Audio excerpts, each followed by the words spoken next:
असत्य ઉપર સત્યનો વિજયના સ્વરૂપમાં દર વર્ષે ધૂળેટી પર્વની સનાતન હિન્દુ ધર્મના ભાઈ બહેનો ભવ્ય રીતે ઉજવણી કરે છે, જેના ભાગરૂપે ગઈકાલે શુક્રવારે ધૂળેટી પર્વની નગરજનોએ ખૂબ જ ઉત્સાહભેર ઉજવણી કરી હતી। ગઈકાલે સવારે 10 વાગ્યાથી જ રોડ ઉપર સ્કૂટરોમાં અલગ અલગ પ્રકારના કલરો લઈને એકબીજા સાથે ધૂળેટી પર્વની ઉજવણી કરતા દ્રશ્યો જોવા મળતા હતા। સ્નેહીજનો સાથે રંગે રમવા નીકળી પડેલા લોકોના ચહેરા ઉપર એક અલગ જ પ્રકારની રોનક જોવા મળતી હતી। સ્નેહીજનોના સથવારે રંગોની મોજ માણી એક અલગ જ પ્રકારનો નગરજનોએ આનંદ લૂંટ્યો હતો। આ ઉપરાંત રાજકીય લોકો પણ શહેરમાં ચર્ચામાં રહે તે માટે અલગ પ્રકારની ધૂળેટી પર્વની ઉજવણી કરી હતી, જેમાં જામનગરના ધારાસભ્ય દિવ્યેશભાઈ અકબરીએ લીમડા લાઈન ખાતે આવેલ આણંદાબાવા આશ્રમના વૃદ્ધાશ્રમ ખાતે પહોંચી વડીલો સમાન વૃદ્ધો સાથે ધૂળેટી પર્વની ઉજવણી કરી હતી। આ ઉપરાંત અનાથ બાળકો તથા મંદબુદ્ધિના બાળકોને રંગો ઉડાડી પ્રોત્સાહિત કર્યા હતા। આ તકે દિવ્યેશભાઈ અકબરીએ આ વૃદ્ધાશ્રમમાં જ રાજકીય અગ્રણીઓ સાથે પણ રંગો ઉડાડી ધૂળેટી પર્વની ઉજવણી કરી હતી।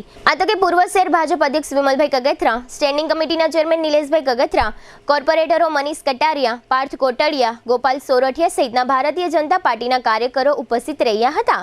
આ રીતના કાર્યક્રમો રાજકીય આગેવાનો કરવા જાય છે ત્યારે પ્રસિદ્ધિ માટે મીડિયાને પણ આમંત્રિત કરે છે।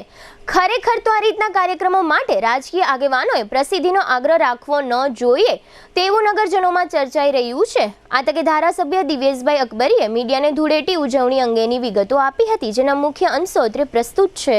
અસત્ય પર સત્યનો વિજય છે એવા પાવન પવિત્ર આ પર્વ પર સર્વેને મારી હોળી અને ધૂળેટીની હાર્દિક હાર્દિક શુભકામનાઓ।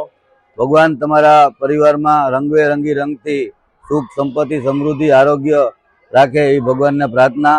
આજે ધૂળેટીના દિવસે હું ધારાસભ્ય બન્યા બાદ આજે ત્રીજી ધૂળેટી છે તે હું આજે અનાથ આશ્રમના બાળકો, વૃદ્ધાશ્રમના વડીલો અને બેરામૂંગા બાળકો સાથે ઉજવી રહ્યા છીએ।